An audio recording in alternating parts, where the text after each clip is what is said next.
hotel door kicks in and flies open like a police SWAT team is raiding the place. JP jumped up and leaped like a jack-in-the-box to his feet, only to be knocked down by a blunt object to his head. Dazed and confused, he began to realize what has happened as his eyes focused and vision became clearer. Payday had busted into his room, catching him slipping and off guard, then hit him with the butt of his gun. Yeah, nigga, I told you I'd be seeing you. Payday spoke in a told you so type way. JP had a gash on his head leaking blood like a faucet and was still seeing stars. Payday closed the hotel room door and continued to speak. What's cracking, cuz? Oh wait, should I say pimping? Yeah, what's up with all that slick shit now? What you got? What? Cat got your tongue? Don't tell me the pimp is lost for words. I mean, he said we could get into some gangster shit, right? Payday cocked back to Nina and pointed the weapon in the direction of JP, who was on the floor next to the bed on half his side, bleeding like a pig. Nigga, where your stash at? Payday asked, serious as Doughboy and Boys in the Hood when he went to avenge his brother's death. Man, why you doing this? We supposed to be pimps. What part of the game is this? JP pleaded to no avail. Nigga, you knew what it was that night. I told you I didn't give a fuck about your pimping, but you thought I was playing. You thought it was a joke. Tell me something. You think I'm joking now? Payday said, grinning with an evil smile like the Joker on Batman. So you say you gonna kill me over a bitch? Only if you don't do what the fuck I say. Now first and foremost, where's that motherfucking stash? I ain't gonna ask you again, nigga. Next time, I'm gonna let my bitch Nina do the talking. Payday said, still pointing a knife in JP's face. JP knew he couldn't give up his stash, not for the fear of giving up his money, but because he felt like once he did that, he was a dead man. There was no way Payday was gonna let him live after this. Too much had happened.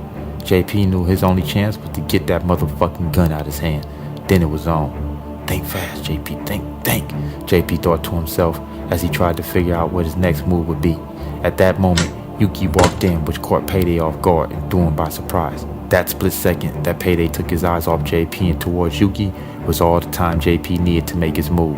JP grabbed the barrel of the 9 as it went out inches from his face. The loud firecracker-like bang left JP's ears ringing and Yuki screaming.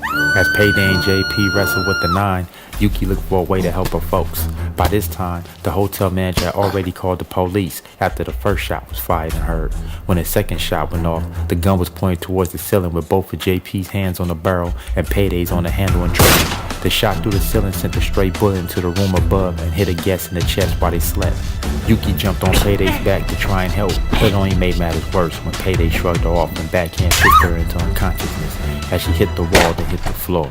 At that moment, a voice had yelled, "Free!" from the doorway. Startled, Payday turned around, 9 in hand, towards the entrance to find 2 police officers, guns drawn, with their Glocks out.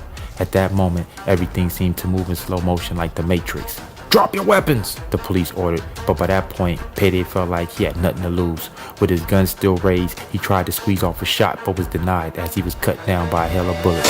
Payday never had a chance. He was dead before his bullet-riddled body hit the floor. JP and Yuki was brought in for questioning and then released, seeing how the evidence pointed to a break-in, attempted robbery, and assault. The police questioned JP for 3 hours after he got out of the hospital to stitch the large gash that was in his head. Yuki was still shook up from the whole ordeal.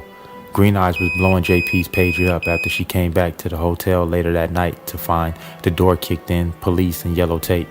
She still hadn't had a clue as to what had went down and was scared to death. She prayed her family was alright. Just as her brain would begin to think the worst, her pager went off. It was JP.